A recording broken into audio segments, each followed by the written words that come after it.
Bitcoin is looking pretty damn rough today after that massive crash that we had yesterday. It's struggling to maintain support, but don't tell that to Solana and a lot of other layer 1 platforms who have had a freaking fantastic week this week in spite of the major sell-off.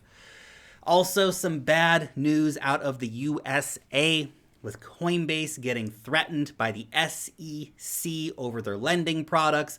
This is a crazy, crazy story with some serious implications for the wider cryptocurrency industry, so I'll be diving into that today as well. My name's Lark. Every day I make videos talking about cryptocurrency investing, so if that's a topic that you would like to learn some more about, make sure you subscribe to the Lark Davis channel. Gently tap on the thumbs up button for the YouTube algorithm, and click on the notification bell so that you know when I put out a new video. Now let's go ahead and turn over to the charts to get started off with here. Of course, we have that beautiful, beautiful, beautiful red candle there from yesterday. We saw the candle for, that's actually 2 days now ago, we saw the candle for the 8th closing just above the 200-day moving average here. Today's candle really, really struggling to hold above that. Now, remember, this is our bull bear line. This is our bull bear line. If we lose the 200-day moving average, that could accelerate a further sell-off for the cryptocurrency markets more broadly. Particularly for Bitcoin, though, because we do, of course, have some pretty significant divergence going on. Phantom's up 105%, Near's 97%, Solana 90%, Algorand 85%.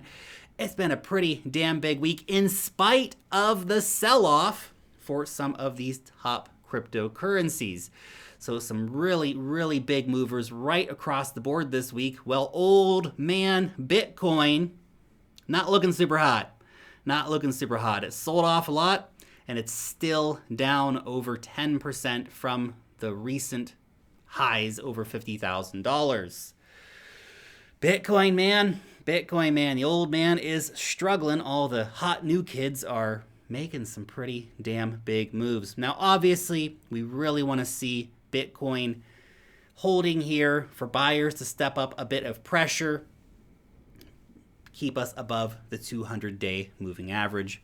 But as I mentioned yesterday, as we so often see, when we have a big candle to start off with, it generally precedes a further sell-off coming into the market. So we could, again, still see another 10% down or something like that for Bitcoin before it actually finds its feet and we get a bit of a turnaround here. 7% down, by the way, would bring us down to our next major area of support at $42,500. And if we came down a further 10%, that would bring us down to the major support just above $40,000. So just some perspective there for you. We could still come down to these levels. It would not be all that scary because those are still major areas of support and good buying opportunities for adding to your long-term Bitcoin bag. But yeah, the real money being made right now is in freaking altcoins, man. Holy freaking cow. They have been going totally crazy over the last week or two. We've had some serious movers on the market, so pretty damn impressive to see this kind of price action happening. But in spite of that, I am wondering if our September prophecy is actually going to come true after all. And I remember last week I made a video talking about how on average, September is a down month for crypto. Now, it's not usually dramatic. Like, we're not usually down like 50% in September or something like that. It's usually down 4, 5, 10% by the end of the month. There's been a couple of Septembers in all of Bitcoin's trading history where it's finished in the green, but in those months, it's still only been up a couple percent.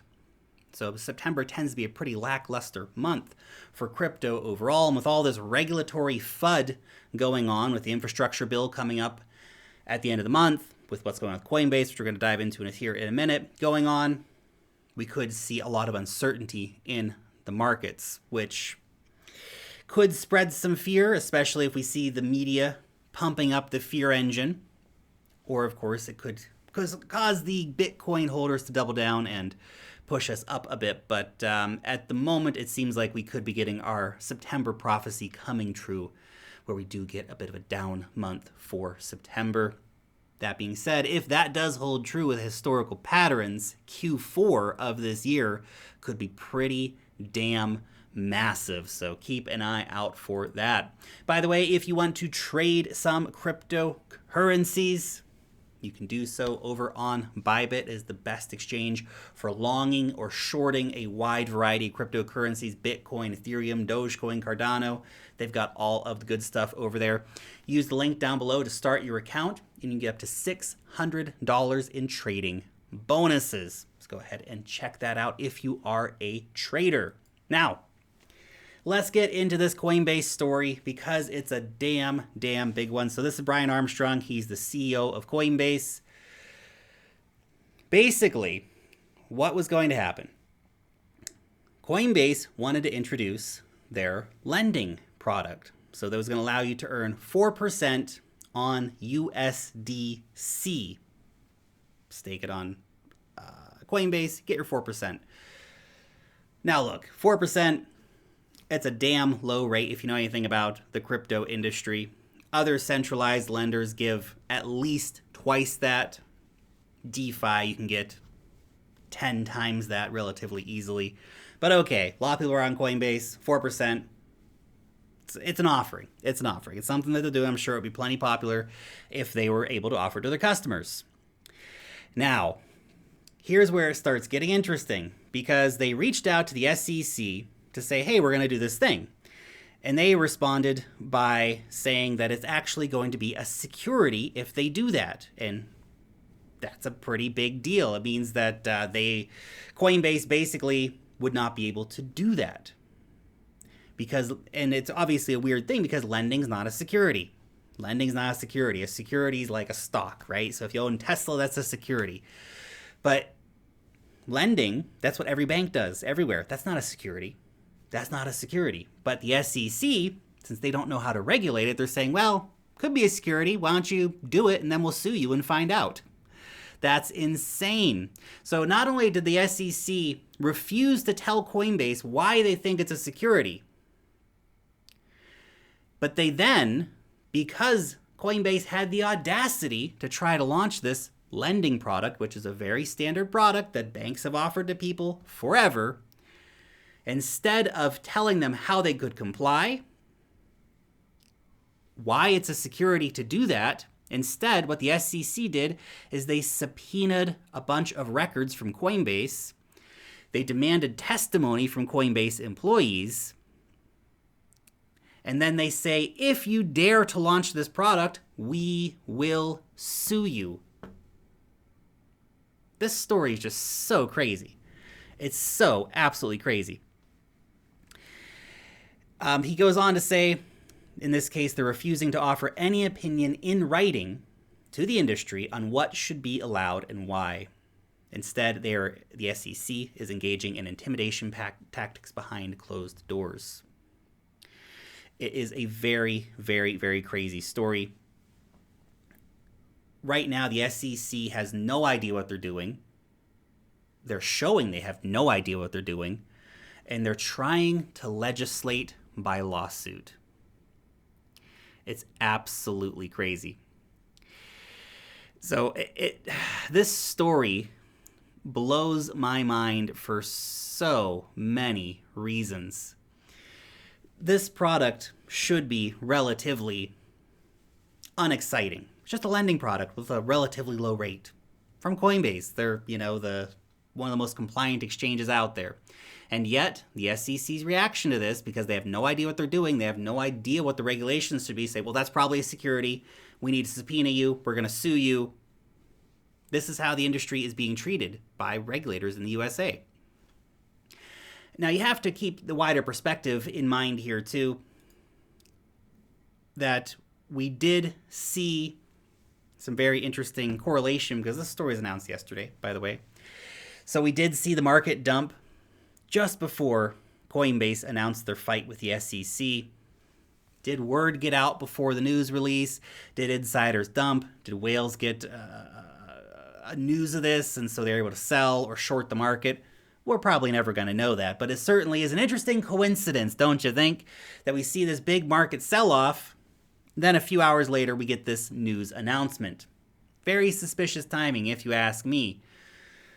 Also, to keep it in perspective here, even 4%, Coinbase's paltry little 4%, which again is a laughably low rate when compared to the wider industry standards. Most lenders offer 8 to 9%. The centralized lenders like Celsius, go to DeFi, you get way higher rates.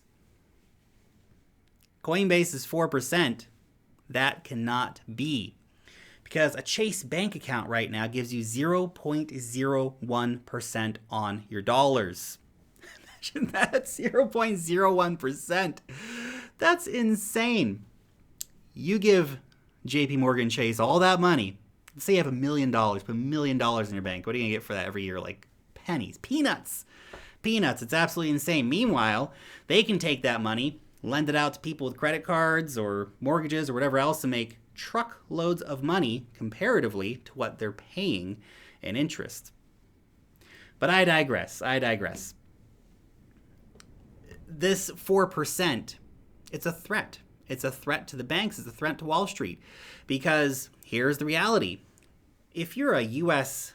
investor and you have the opportunity to make 4% on Coinbase, publicly traded company, very safe exchange, you don't want to take the risks of any of these other lenders, you don't want to take the risks of DeFi, you want your 4%. 4% is damn good on dollars compared to any rate you're going to get anywhere else at any bank.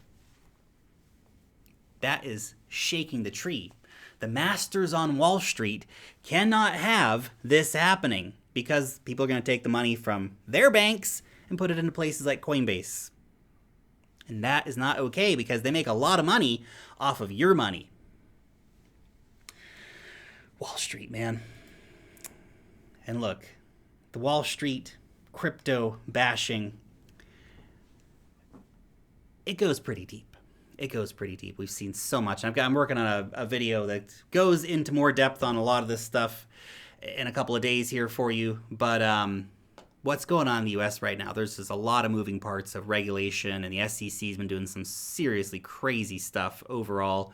We also see legislation going through the House right now, the infrastructure bill that would be pretty bad for the cryptocurrency industry. But we keep seeing stuff like this too. Elizabeth Warren comes out, who is basically a Wall Street puppet. I know she posed as being opposed to Wall Street, but look at what she's actually doing.